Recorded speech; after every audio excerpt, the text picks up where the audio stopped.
KFUG Community Radio. Hey, good morning. It is 1 minute into the 10 o'clock hour.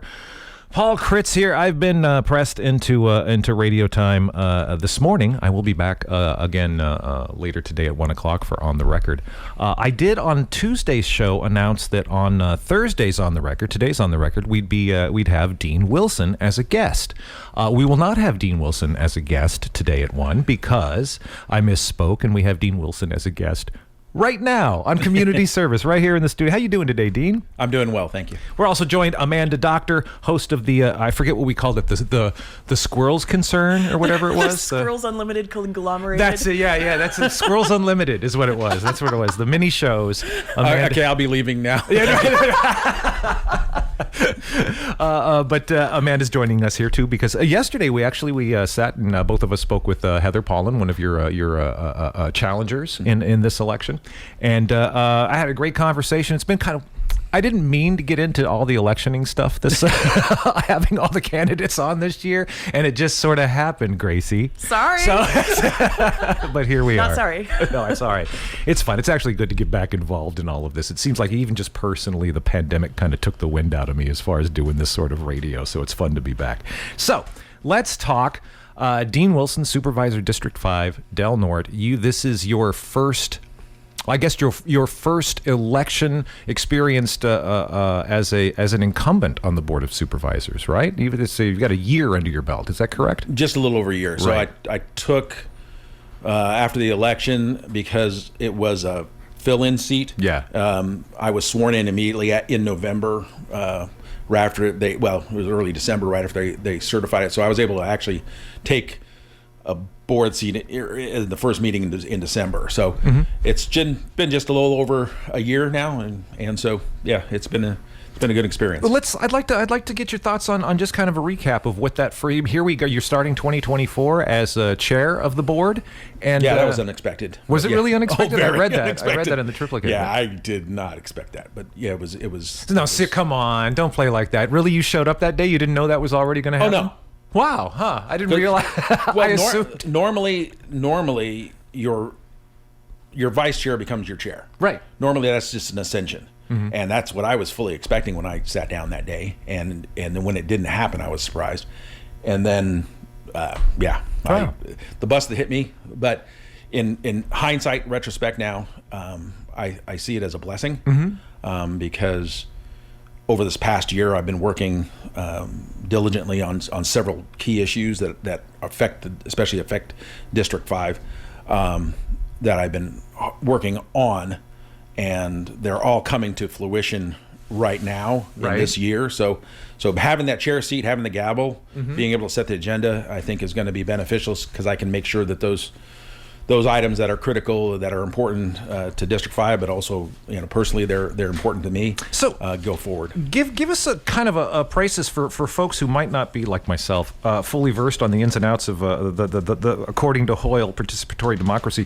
What sorts of responsibilities and powers do you have as the chair of the board to set that agenda for this year? Well, that is it. I mean, the largest power that you have is you set the agenda, just like you look at state or federal the same way. If you are the chair, you can bring forward those things that you choose to bring forward, and you can reject things that you don't want to have go to vote. Wow. Okay, just based on your own call. That's your own decision. Your own personal, your own personal choices really can affect how and what comes forward. Right. All right, well, so let's talk about this first year. You said there are lots of things you've been working on that are coming to fruition now as we get into 2024. What sorts of things are those? What are you proud of, or at least what are you concerned with most from that first year of your supervisorial duties? Well, and it's something that of course it's one of those obvious issues but it's far more effective. It affects District 5 far more, and that's the homeless encampments. I knew that's where you were going, and you can turn and look out the window to see all of that right here. Yeah. So the homeless encampments that are prevalent in this area, and the crime that tends to go along with those areas where you have that heavy homeless encampment population, and so we're looking at trying to when I got onto the board, I sought out those ad hoc committees that were forming, and one had already been formed for the homeless situation. So I immediately got on that as soon as I could.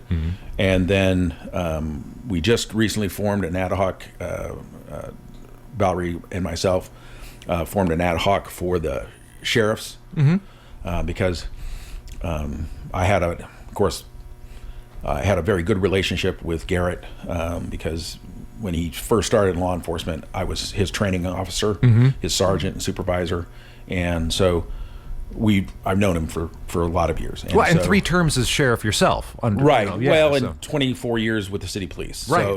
It was that period of time. Was it 24 years with the city police? Wow. I did not know that. Yeah. And so that period of time when he was coming into law enforcement, he came in as a city police officer. And it was during that period that I really got to know him well.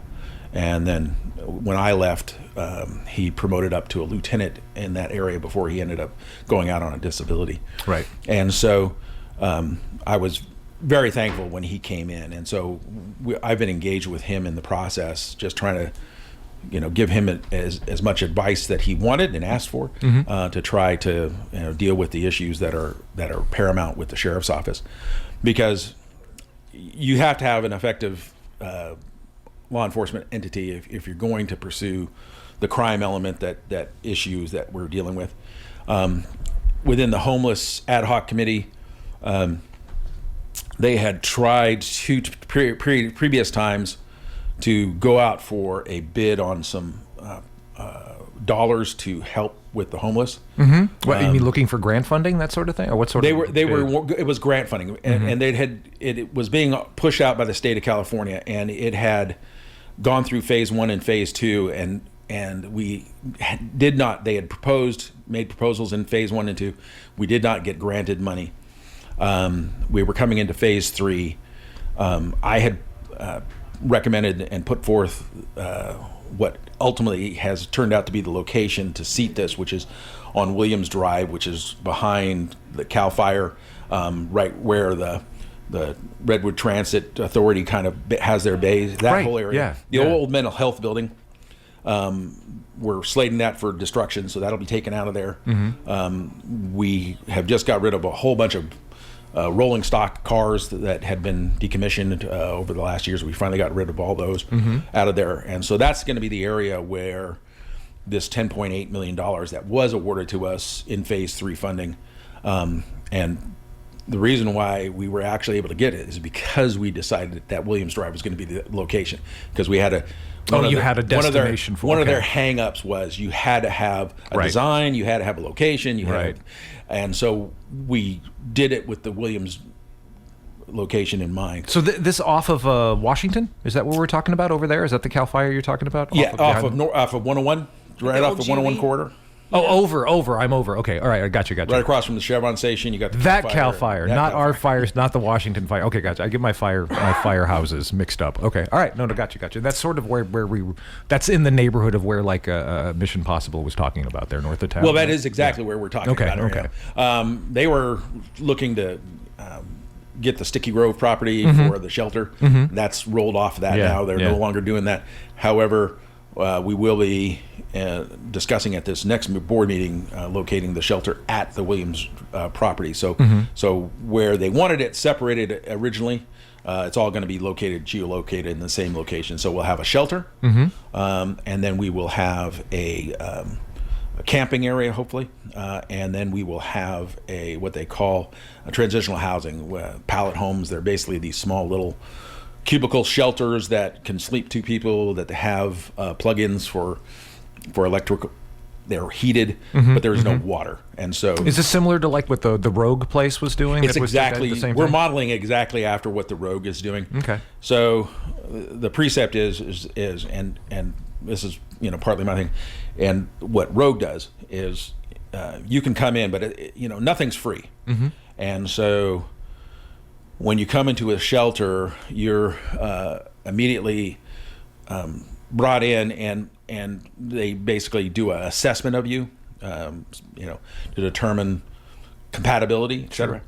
you're given 7 days, and in that 7 days, you have your shelter there, and you can be there. After 7 days, then you have to go into an agreement where you're going to program up. Okay. So you have to get into a program, whatever they've identified as your issues, in that 7 days when they've had discussions with you and introduce it, then they're getting to know you better.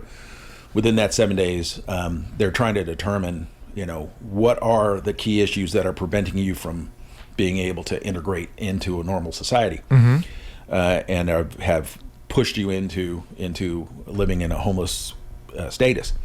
And so after 7 days, you have to go into an agreement. And once you get in that agreement, if you don't, then you're out. Right. You can't take advantage of the facilities and the services that are being provided at that level anyway.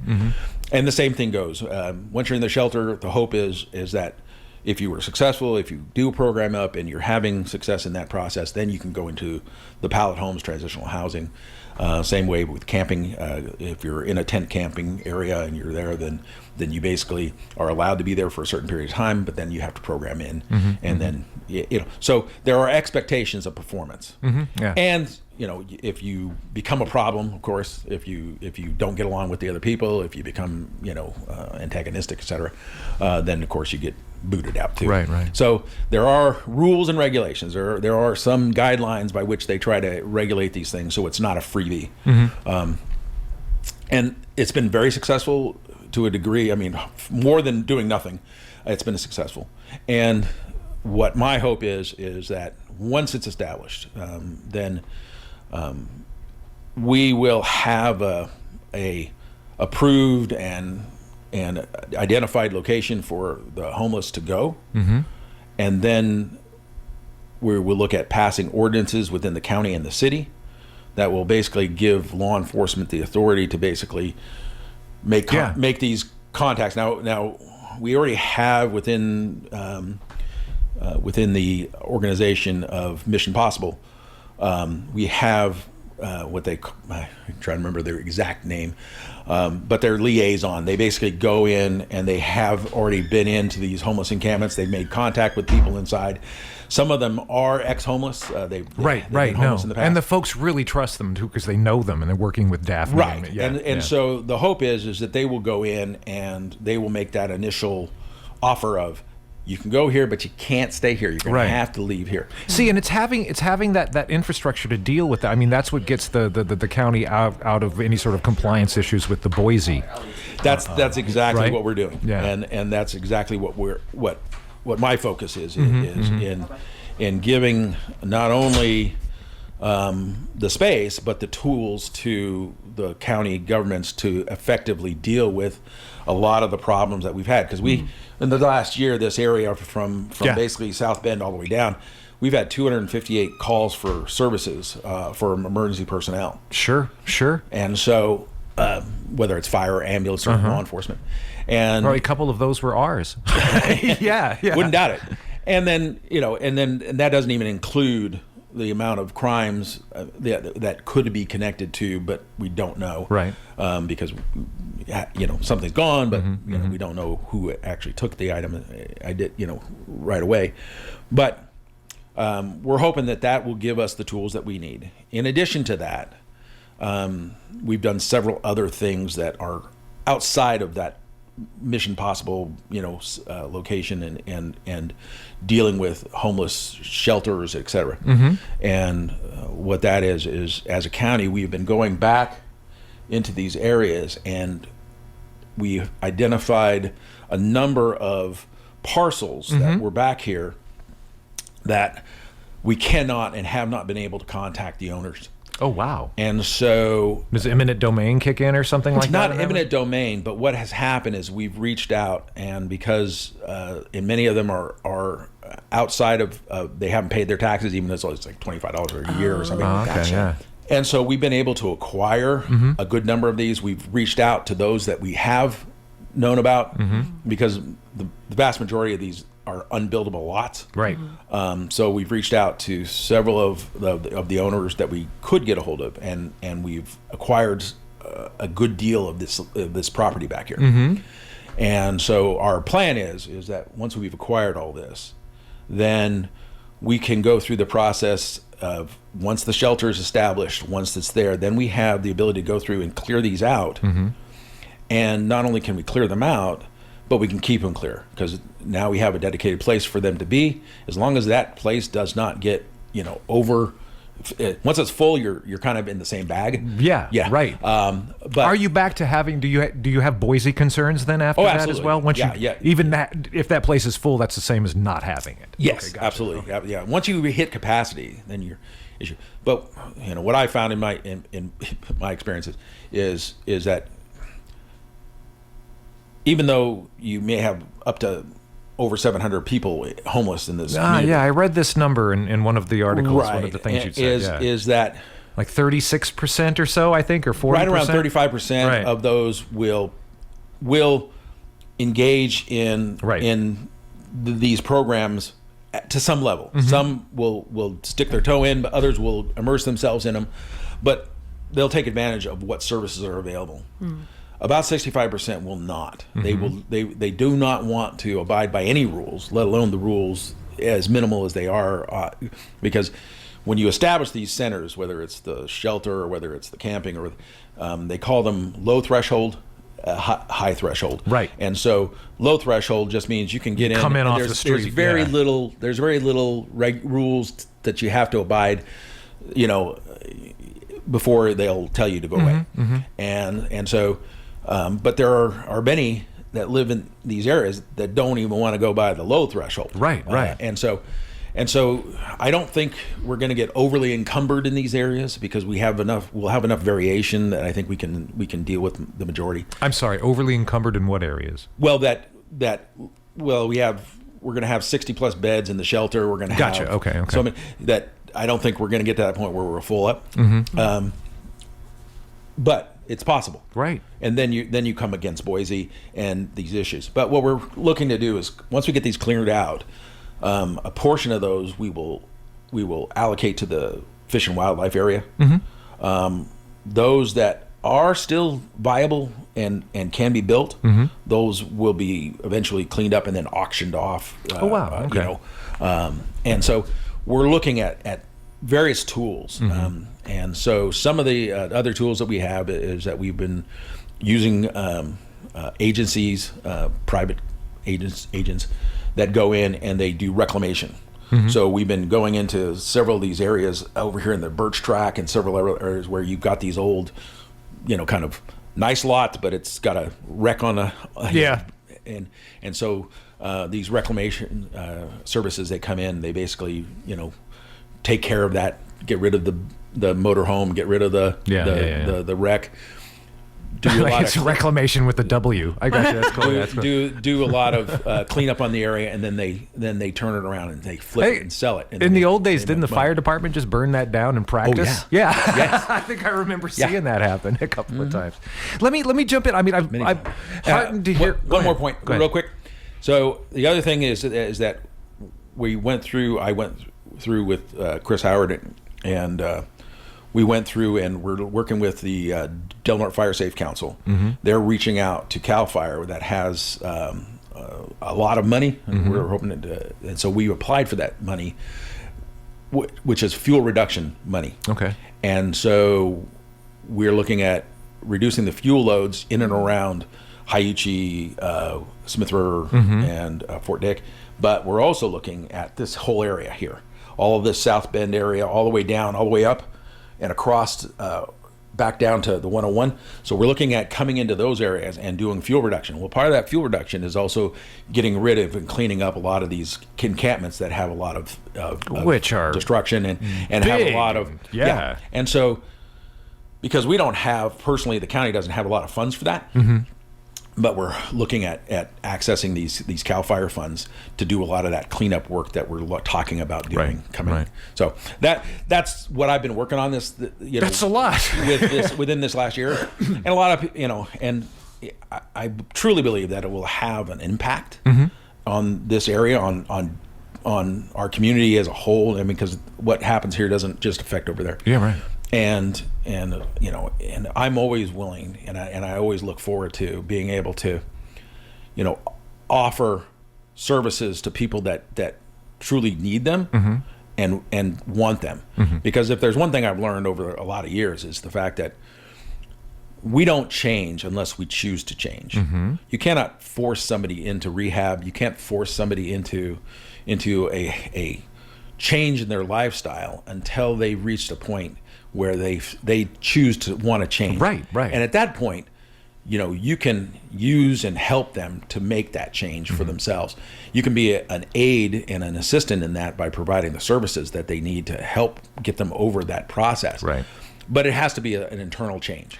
You said was what 24 years as a police on the police force? Is City that what you police, said? yeah. City police. So 24 years, 3 terms as sheriff. In those years in law enforcement, I guess it's a 2-part question, but maybe the answer can address both parts.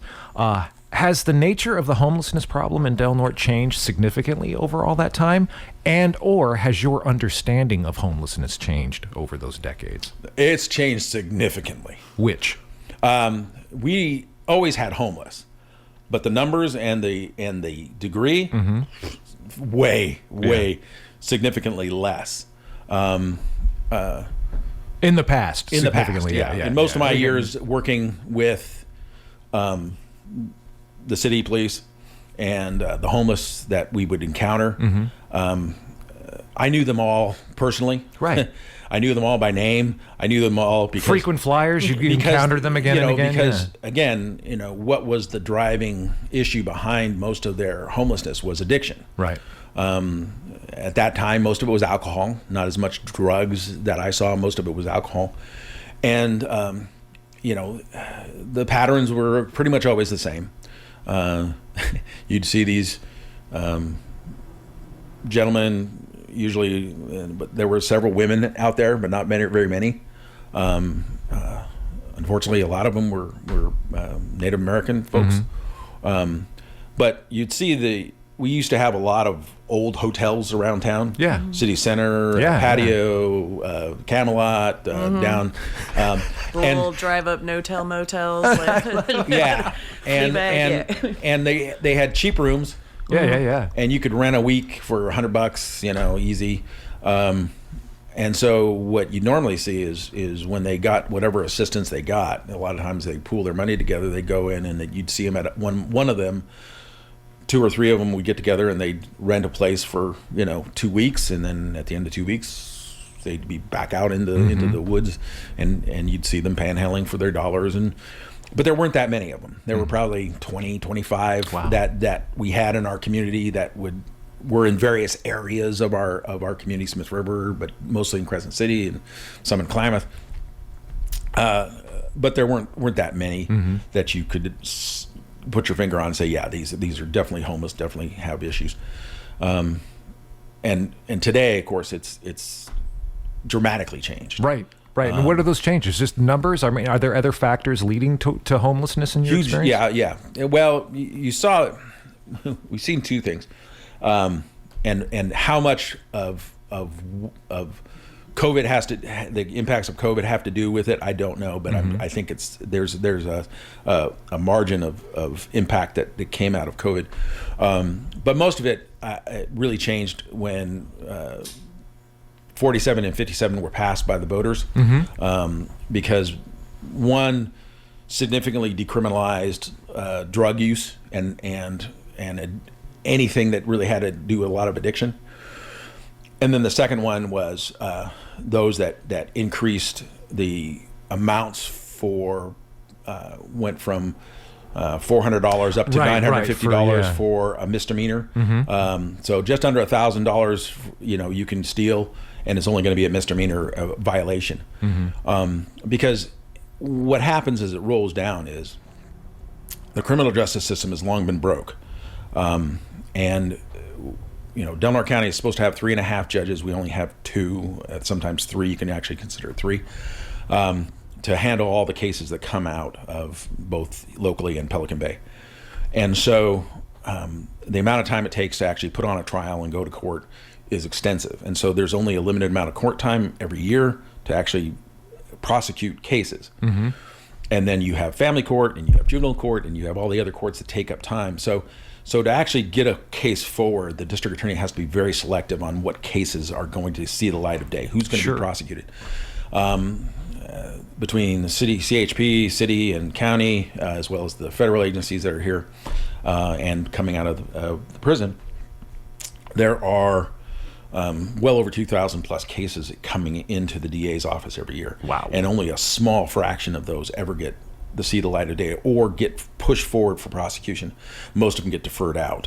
And so what has happened is, and those that engage in this activity know it, is that as long as I stay out of the violence, I don't commit a violent act, the likelihood of me going to jail and being held accountable for something that I've done is highly unlikely.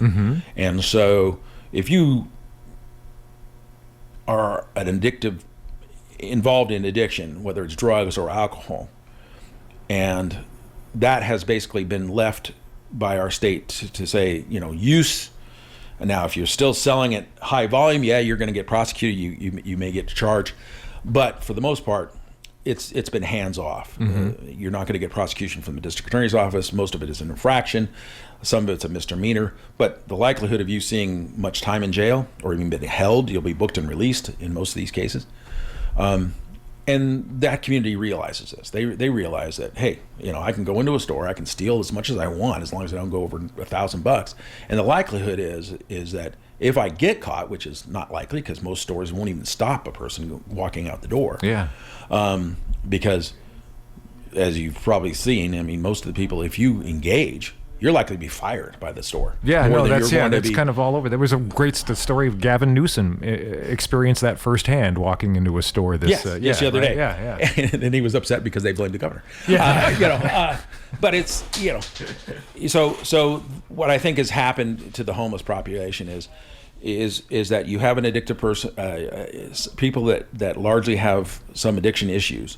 Some have mental health issues, and the mental health and addiction are sometimes connected because what I've found in my experience is that a lot of the individuals that do have mental health issues, because they don't and won't necessarily stay on whatever medication, if they have ever been put on medication that deal with that, they then self-medicate. They then go and seek out drugs and alcohol to numb whatever issues that they're having mentally.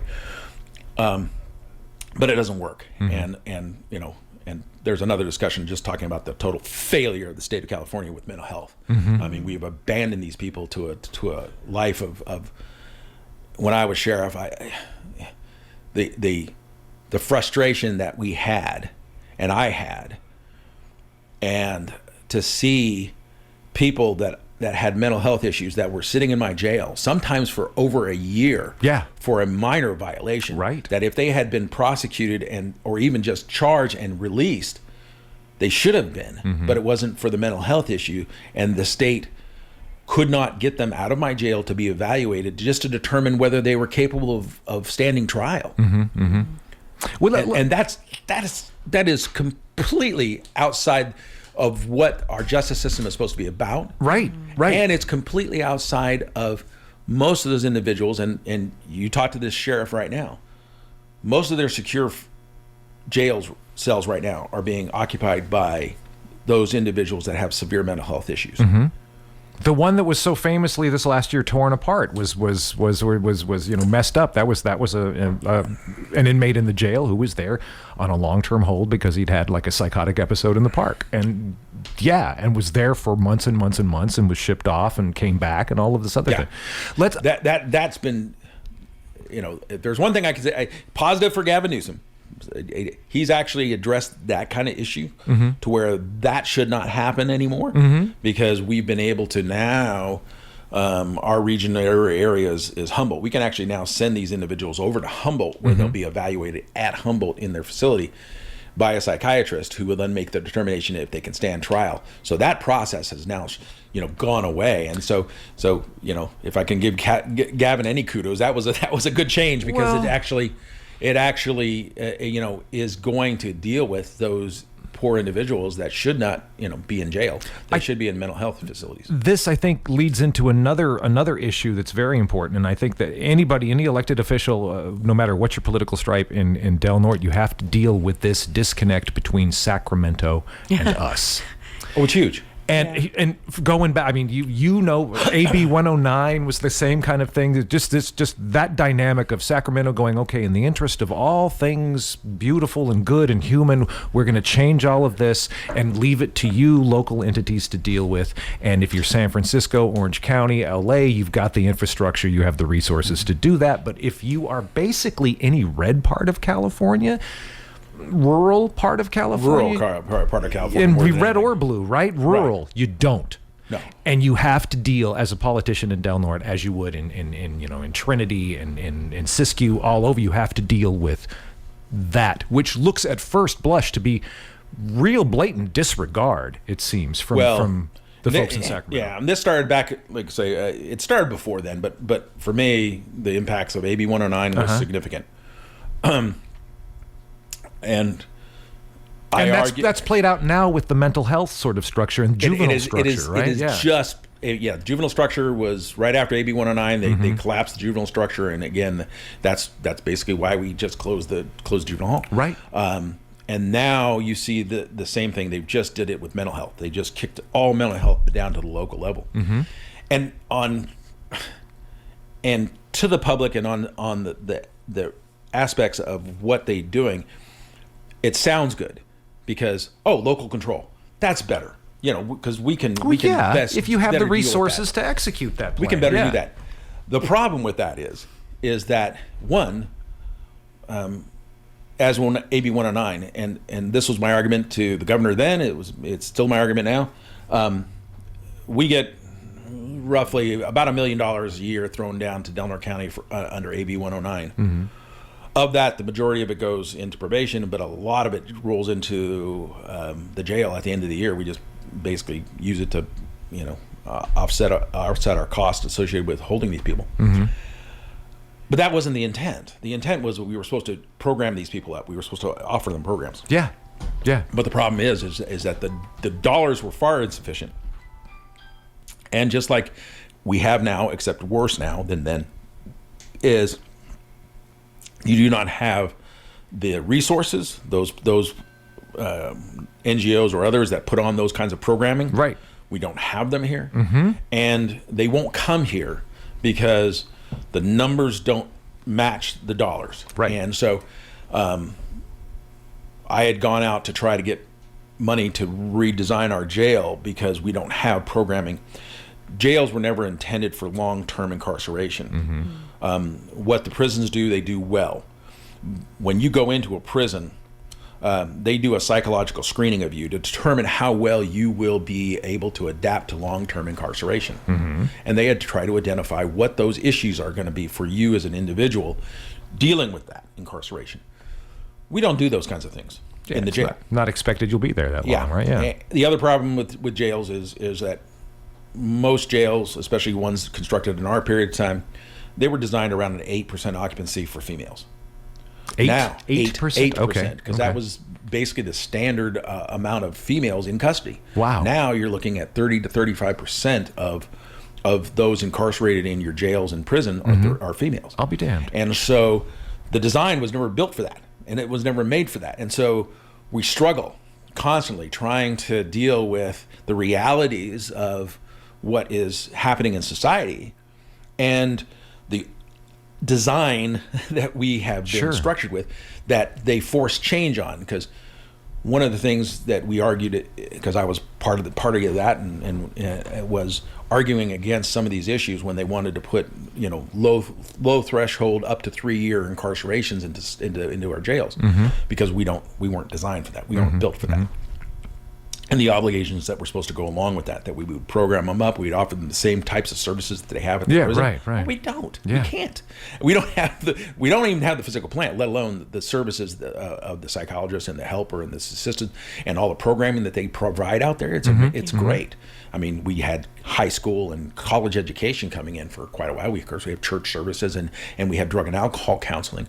But the other services that are available, we just don't have. Right. And so, nor can we afford. I mean, they've done some significant changes in the jail over the years. That when I left, when Eric was in there, because of noted deficiencies, they ended up bringing in a medical service. So we went from when we were paying our doctors and nurses to provide pills and everything, and visitation services to those in need.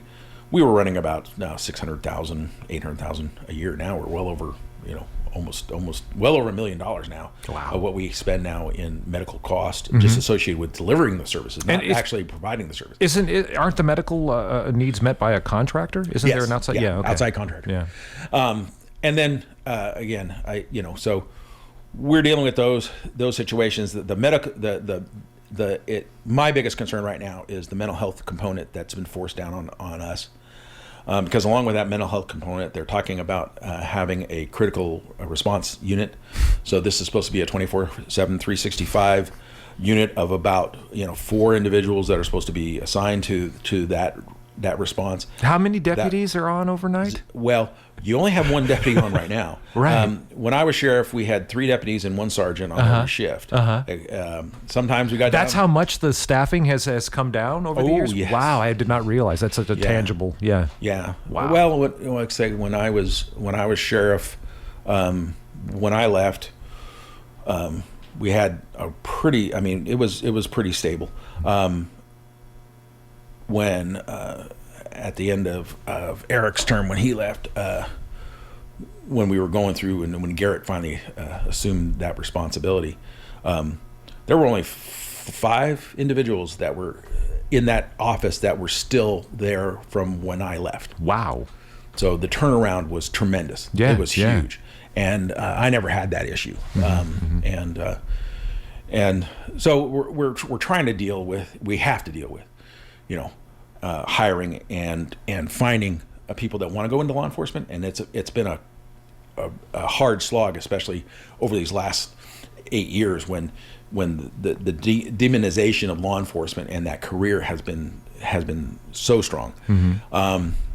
Couple that with the fact that a lot of legislation that's coming out of Sacramento and out of the federal government has hand-tied our law enforcement from doing a lot of the things that we used to do that were very proactive. And so we've taken away the incentives behind that, and we've made it a very difficult procedure now. So what I used to do and what we used to do in law enforcement is, we would drive around at night because we're 24/7, 365, right? And if I'm on patrol and I see someone walking or riding a bike out in the middle of nowhere that I know they don't belong, and I know that person, I know that they're, no good. They've been arrested numerous times for crimes.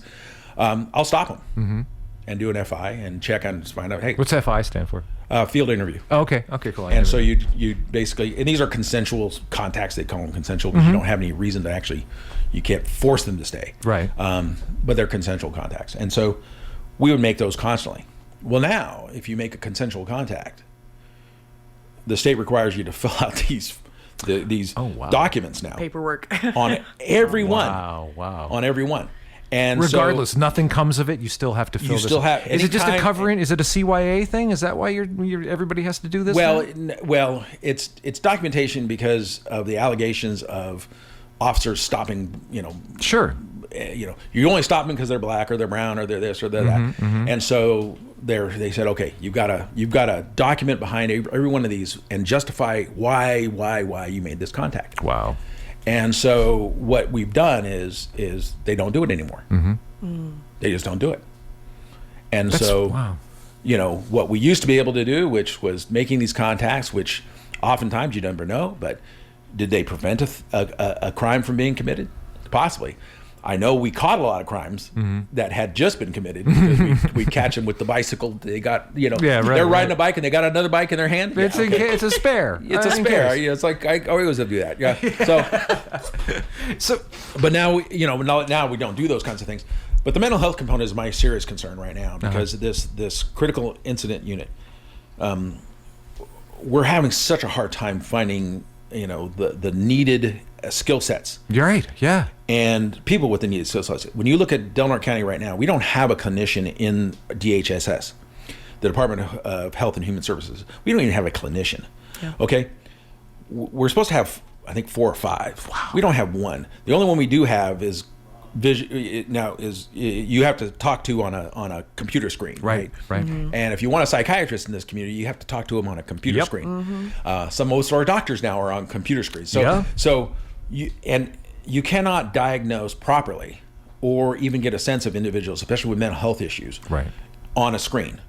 And the other problem with dealing with mental health issues, and this is what they're finding out with the care court, the care court process.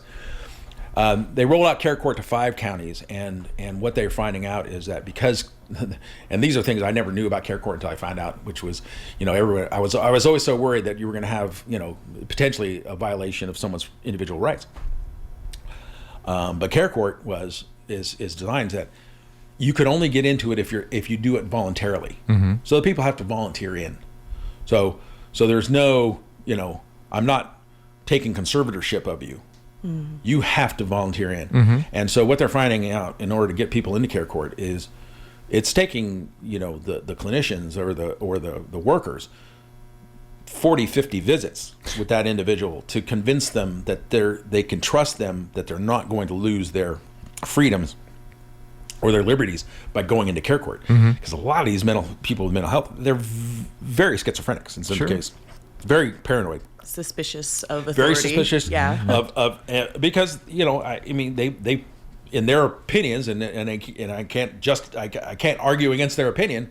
They've been violated. Mm-hmm. I mean, if I take somebody to jail, or I take somebody to the hospital against their will, they're going to feel violated. Right. I don't care what the justification was. You're going to feel violated if you're that individual because you didn't want to go. And Let me do this, Dean. Sure. Where are we? 10:43 the time. You're tuned to KFUG Community Radio. Paul Critz along with Amanda Dockter. We're having a conversation with Dean Wilson, District 5 Supervisor, incumbent and candidate. And we're in the midst of all kinds of things right now. So I'm sorry. Go right ahead. No problem. Self-identification. So my issue is that these mandates have come down. They're on a time limit. We're supposed to have this thing up and running by July of 2024 or whatever it is. Mm-hmm. And what we're finding is you cannot find the individual key personnel necessary to put into place to do these projects. Right. And at some point, I think, as a county, we have to look at alternatives. We have to look at other ways to provide this service because we cannot do a lot of these requirements that the state's putting on us. Mm-hmm. We're never going to get them accomplished because we'll never get the key personnel hired or to come to Delaware County to do this job. Mm-hmm. There's not enough statewide, in that skill set area to actually go and fulfill all the positions. And if I can fill it in Sonoma County, I can fill it in Napa County. We're all doing the same thing. We're all trying to get the same queen out of the deck. Right. But there's only a limited number of those. Yeah. And so you trying to say, okay, we have to do this because it's state mandated. At some point we have to say we can't. At some point we have to understand reality is such that we have to look back to the state and say, we are, as much as we have tried and efforts have taken to try to accomplish what you're requiring of us, we cannot do it. What are the consequences of not meeting those mandates? What is it? That's my question. What are going to be the consequences of our inability? Not of our own volition. It's not like we said, we're not doing but it. something goes wrong on a call, and then it opens up the county to all kinds of liability. That's the other. I have a concern as even if we did get this thing going, mm-hmm. the mandate to DHSS is they're supposed to be first responders. They're supposed to be the ones to actually go first, no law enforcement, and make the initial contact and deal with that call to try to, to try again. This is all because law enforcement's bad, evil, right? Sure. And so try to get them out of that initial contact and try to get that situation resolved without law enforcement interference. I can't tell you how many times in my career, 36 years of law enforcement, when I first started in law enforcement, mental health would actually come to the location. Uh-huh. And they would actually respond, mm-hmm. and they would actually make contact with that person that was having issues. Right. Because we had identified them, we understood that they had mental health issues, and we brought that person in to try to address that issue. The problem was about the time when you say, okay, they need to go to the hospital, they would be they would give you the air of compliance up until the point in time when you wanted to actually take them, and then the fight was on. Oh, wow. And so my fear is that, you put people that are untrained in dealing with physical conflict, and you put them in a situation where the inevitability of resistance is going to be there. What are you placing them in a situation of hazard without having the necessary skill set to actually deal with that? Right. And so my concern is that whether it's domestic, because I can't tell you how many times as soon as we decided we were arresting the husband that we were being jumped on by the wife. It happens, and DHS, one of my guys got bit. So oh my God, wow. DHHS too is wildly understaffed right now as well. it is. Yeah, It's tremendously understaffed. Wow. I mean, we had an explosion after COVID. I mean, our health department basically went from 3-4 personnel to 30 plus, and now they're just redirecting them into this health, mental health issues. Right. But again, it's a real key need. I mean, we all see the homeless that are out there that have mental health issues, the ones that are yelling and talking to themselves down the street and they aren't on a phone. And we see that, and there is a dire need for mental health intervention. I'm hoping that we can approach the state, and we can approach our regional partners, our county partners, and some of those things, like, because we're supposed to have a custodial facility that will accept those mental health patients that are not able to just be need to be treated in a custodial position. We're supposed to have a custodial facility. We're supposed to have a residential mental health facility. And so right now, most of these we're doing, but we're doing it because we're shipping them out to out of county to areas that provide that. I'm hoping maybe we can look at a regional approach for some of these big things, and seat them in an area where they have the employees and the service and the clinicians and other things, professionals, to provide that kind of service regionally, because I don't see MODOC or Trinity or ourselves or Siskiyou County being able to do it individually. And those kinds of regional solutions that you have happened before are happening. They've happened with juvenile concerns, juvenile justice.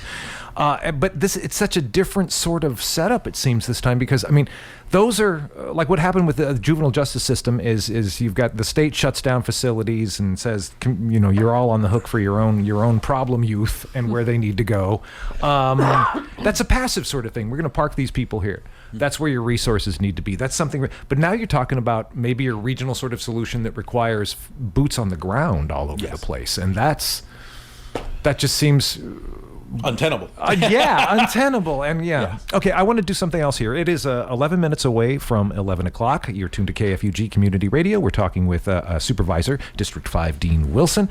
Your candidacy this year, and it seems every time I hear you on another forum or read in the paper, stuff like that, you come back to this plan. The Delaware County, the strategic plan, the Delaware County. Elucidate that. What's that idea? I guess I'm curious, why hasn't that happened before? And Good question. What do you see coming about as a consequence of this, if you can get this plan assembled? Well, we are. First of all, we are. That's happening. Yes. Okay. We've reached out. So it's department up, right? It starts at the departments. Each department comes up with their own plan, and then it filters it in. It basically filters up. So what we're doing is, one of the things I discovered when I was sheriff is that I had a gift. I like to consider it a gift, is that I would stay in touch with the federal and the state, what laws, what parameters they were coming, what budgets were coming. And I was able to see out and look at the horizon and see what was coming. If I saw a storm coming, I would basically try to figure out how to get through this period of time as best we could. You can't avoid a storm. You can't avoid the incident, the impacts of a storm, but you can navigate through it as best you can to come out on the other side. And so when I decided to run, one of my big issues was I wanted to because the county never has had a strategic plan, never has looked and said, okay, what's coming? What barriers are we going to, what stressors are coming at us? And then how are you going to get past those? How are you going to plan in advance for those things? And I saw a lot of that coming, that things that are really going to impact us as a county. to provide the services that the county needs and deserves. Mm-hmm. And how are we going to provide that? And then where we want to be in 10 years or 20 years down the road, and having an overarching goal. Because what I found in government is that bureaucracies will run all by themselves. Yeah, right. And they will perpetuate themselves constantly, right? They'll always justify their existence. The nature of the beast. And continue to justify their existence. Yeah. If you don't have something to guide them forward with a vision and a goal and an objective to be made, they will just continue to spin. Sure, and, sure. And do so not necessarily in the most efficient way, and not necessarily in a way that is going to have an overarching benefit. Sure. I mean, their motivating force in that regard is mission creep, right? Yeah. I mean, well, and again, just like mental health, just like a lot of these things that come onto our plate, it forces us to react. Yeah. Even though that may end up being a huge waste of time and a huge expense. We often chase dollars when we're governments. We often chase dollars as opposed to purpose. And so, what I'm looking at is when I first started in here, I reached out to several counties to try to find a good overall who had the best system for strategic planning. And we hit on a couple of counties. Nevada County primarily had a very good system. It has both a front side and a back side. So they have a front side which is very public, so the public can see what's going on and have an understanding of where we're at, where we're going. And they have a backdoor side, which is basically behind the scenes of keeping things going and on track. And so in that process, when I was looking for these things, I was fortunate enough to find some software that fit like a hand in a glove. To that, it helped facilitate and make that process easier. Sort of streamline it. Very streamlined. And again, it also has a process by which, let's say you have a road project that's ahead, and you're going out for grant money to do this bridge project or whatever it is. It'll have areas where you identify who's responsible and who's responsible for what and what time limits, because a lot of things, especially with grants, you have a certain time frame it has to be applied, and so it'll identify whether it's the county administrator, whether it's the auditor, whether it's the road department, whether it's the planning department, whether it's engineer, whoever is involved in that process can be identified, and time limits can be put on it, and then the public can see. Are you completed with that? Have you done it? Are you actively doing it? Whose hands is it in? And where do I need to, So it gives you a visualization, a clear image of what processes you have in place, and who's doing it and who's responsible. So that's part of this project. And so we've just gone out. We got a facilitator, someone from outside our county that is familiar with strategic planning, that will come, because just like a therapist, I think it's best to have someone from the outside that can help facilitate discussions and going for, because once you, especially when you're having discussions and you're trying to identify issues, whether it's problems, good.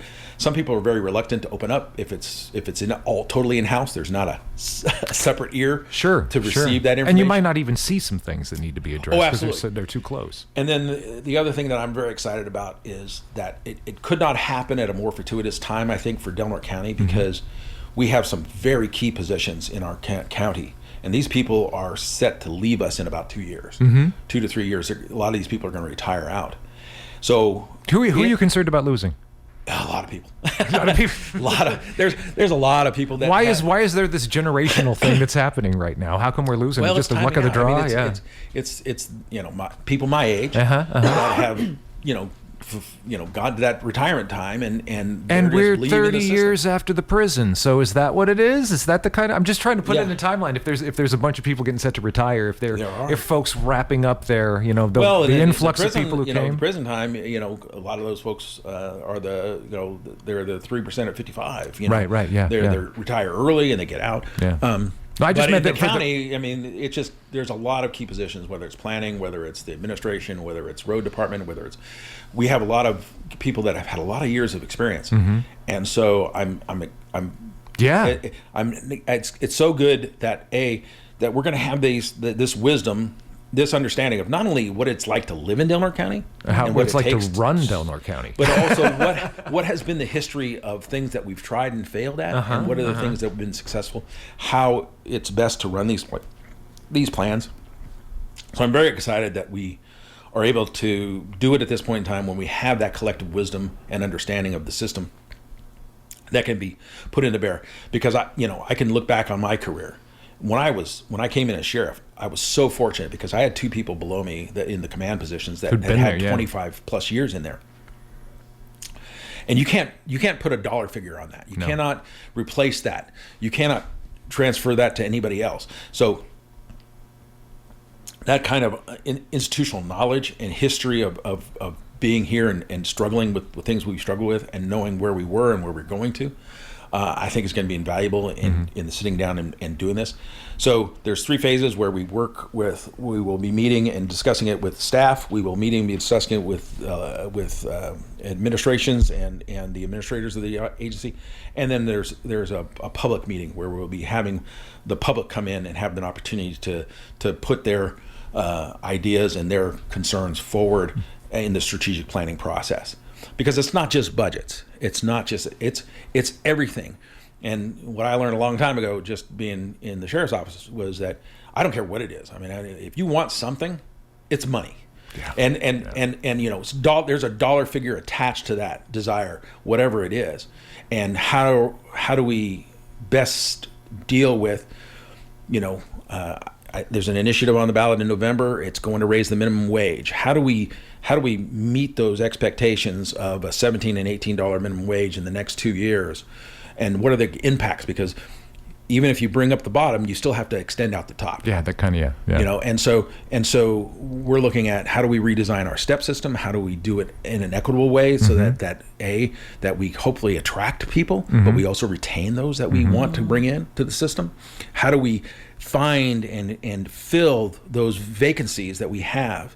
How do we do it in a way that meets our needs? Because right now, HR is overburdened, human resources is overburdened, and you're looking at just our community. You got the school district with over 100 vacancies. You have HR with 35% down, and again, and I've stated in a couple of meetings, but I mean, we have over 400 employees in the county system. We have over $220 million budget. So, you shouldnly be running something like that without a plan. Good point. Okay, that's common sense. That makes good sense. It makes no sense. And so this strategic plan, it's not just a short-term thing. This is a long-term thing, and it's going to take a lot of effort and a lot of hard work to put it together. But we're hoping that we're going to actually have something coming out of that in the next 3 months that will be able to affect our budget going forward in this year. Wow. But it's also something that once we build it, this is something that we will be. This is not just a bookshelf, book on a shelf. Yeah, this is a system. This is a system, and that system is something that we will open up every year and come back to every year in both internally and in the public's eye, so that we can have this constant discussion. Because I'm not one that I don't think that government should be secretive with anything we do, but you have to. Have a process, and you have to have a plan, and that's that was one of my big drivers when I ran for this office, and we're starting it right now. We have we're scheduling our first group assembly to deal with this with the facilitator, and my hope is that while I have the chair and while I have the gavel, that I'm going to see this thing advance and hopefully have something that is both going to serve our county for years to come, and that's why I'm so excited about having the wisdom of some of these people, because this is something that they can pass on to us. That long after we're gone, we can still be using to the benefit of the community. Right. It is 11 o'clock. You're tuned to KFUGLP Crescent City, 101.1 FM, online, kfugradio.org. We're speaking with Dean Wilson, Supervisor, District 5, and I just want to work toward wrapping up here because we only wanted to take about an hour of your time. But I do have, this is my pointed question for you. And speaking with Heather Paulin yesterday, this was something that she brought up that kind of motivated her to run and to get into the race. And this is your vote on the COVID vaccination, the bridge funding. Right. And I saw that when that happened too, I was going, what is Dean Wilson thinking? So what was Dean Wilson thinking? Why did you vote no against that, or vote against that? Because inside of that money, inside of that process, when you read it, it basically wanted to introduce or reestablish this COVID vaccine for those that could not afford it. And within that documentation, it basically said that it is safe and effective. My argument is that we, after 2 years, we know that it is not safe and effective. We know this? Oh, yes. How do we know this? Because of the numerous reports of adverse effects. So just like your commercial on TV that says you can take this Ozempic or whatever it is, and you may have kidney this and kidney that and this failure and that failure and this, is that I don't believe that the public health department should be giving out information in such a way that it is not informing the public to the fullest extent as to the side effects of anything that we recommend. And that was not in that process. And so I didn't feel that as anybody that is going to be taking anything regulatory that's going to be offered by the public health department, that they should be fully informed about what the risks are or rewards are for whatever they take, and that should be out there. And so it's not. And so I couldn't, in clear conscience, vote for something that I did not feel informed the public fully of it's your choice. If you want to take it, that's fine, but you should make an informed choice. Okay, so if it hadn't had that clause about it being safe and effective, would you have voted for it? Yes. Really? Okay. Interesting. Wow. All right. Yeah, because we know from studies that have gone on not only in the United States but also in Europe that different things can hit different people that have taken the COVID vaccine. Myocarditis is one of the largest things that we now realize can be, but not even informing people of the myocarditis or of blood issues or of neurological effects from taking the COVID. I just feel that you should be afforded an informed consent. I have another question then along that very line. If you, because it was approved, right? 4-1. Were you the one dissenting vote on that? Yeah, right. If it was going to be struck down, if you were going to win that vote, if the no was going to win, would you have voted that way still? Or was this like making a point? No, it wasn't making a point. When I voted no the first time, I had no idea. I figured this was going to go through. Yeah, I didn't think anybody was going to stand and. So I was shocked when nobody else, when only Valerie objected, and when she put forward the vote and nobody voted to second it. I was surprised, and so I just figured for me it's just a matter of, if we as a governmental entity are going to recommend something, then we have to be honest in our recommendation. And at this point in time, based on all the facts that we know after 2 years of administering this thing, that we can't say that there's no ill effects here, and we should warn the public of ill effects. Well, yeah, you can't say that about any medication that there's no and that's ill why effects. they don't. Right. And that's why they don't. No, I can see. But you can't just say safe and effective, safe and effective, safe and effective. Sign on this line. Yeah. And not say, yeah, but we recommend it, but you could have one of these ill effects. Yeah, that's why at the end of every drug offered on TV, you've got this long extended period of time. That's interesting. I don't know if I agree with you about its effectiveness, or about the characterization of the vaccine's effectiveness as being any more or less effective than any other medication that has to go through trials. Well, I'm not either. Everything like that. But that's not what they're saying. I kind of find, and it's surprising, I do kind of find myself agreeing with you. Then that's something that maybe if I were in the same position, I might raise that issue as well. That was my point, is that hey, don't say it is if you already. When we first administered the COVID vaccine, we had no idea, because it was experimental and it was never been done. So we had no idea what the side effects were, because it hadn't gone through rigorous testing that normal drugs that we administered have. And so one of the commenters said, "Well, you can't. It was an emergency, not experimental. No, it was experimental, and it was authorized as an emergency measure, Right. Because you could not utilize it in its current form outside of an emergency authorization, Right. And so it was experimental, but it was done under an emergency. The problem is that we have no idea what it was going to do.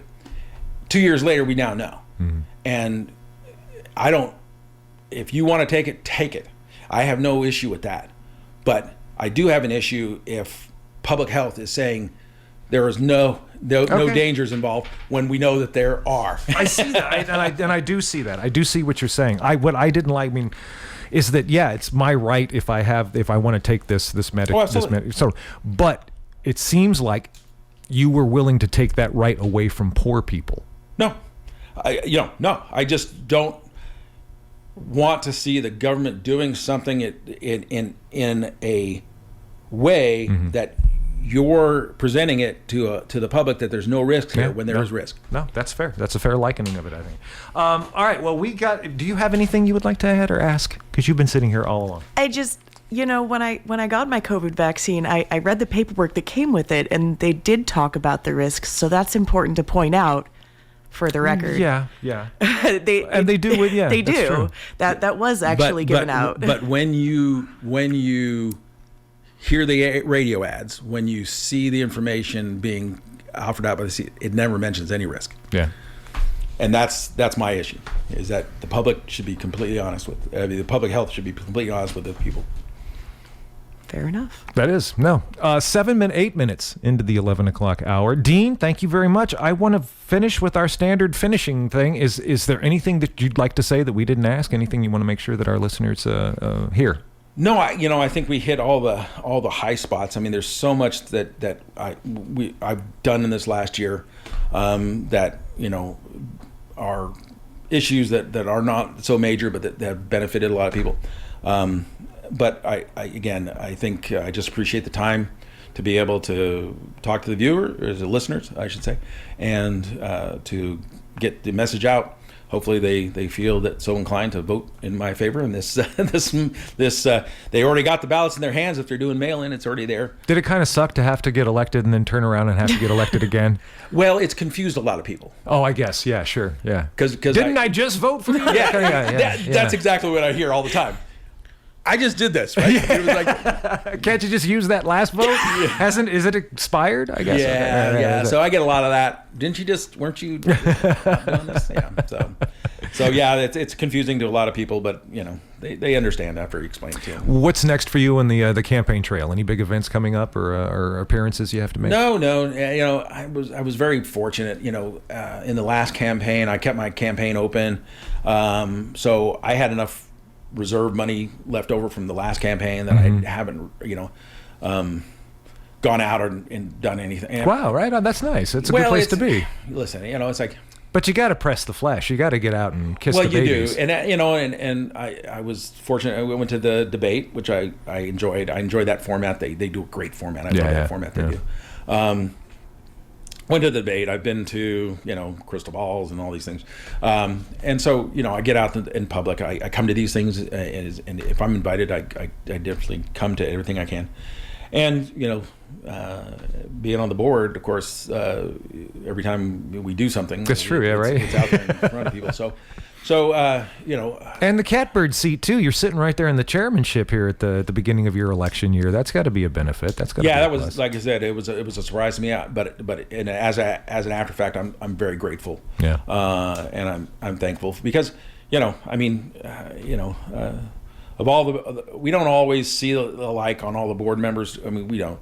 And but having each of them, having Val especially, because I sit there next to Val, and we argued on this COVID issue, but having her support my election or my nomination and having her vote for me, means a lot to me, because it's, again, having some of this you don't have always the same vision together on. Sure. Having them feel that you're obviously capable of being in that chair and handling that responsibility, that means a lot. Yeah. Because it's not always the respect from those that you are so aligned with, but it's the respect that you get from the people that you don't always agree with.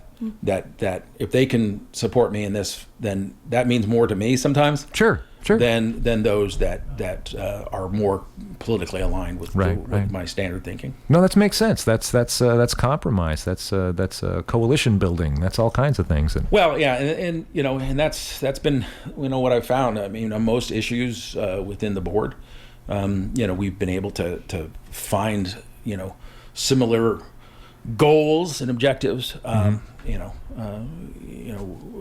and I both sit on the sheriff's advisory, and I come to it from a different direction than she does, but both of our views complement each other, and both of them are necessary, I believe, to kind of finding solutions to those critical issues that are in front of us. Sure. I've been thinking about homelessness is a problem like that, where you've got lots of law enforcement perspective and experience. And in the past, it seemed like to me that was, in danger of winning out entirely, and we were just going to, pack these people off into whatever, take them to the county border and drop them off in the next county and that sort of thing.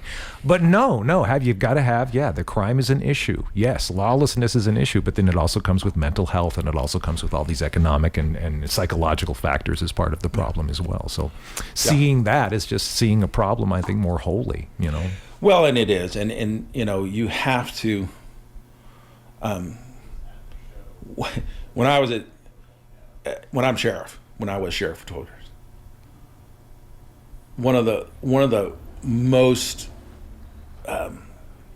areas of your care and your responsibility is you have the responsibility for over 100 inmates back there, and that's a duty to ensure that while they're there, that they have the things that they need, not necessarily the things they want, but the things that they need, and that they are going to be able to do out their period of time, whatever it is, in as safe an environment as you can provide, and given as much dignity as they deserve and need.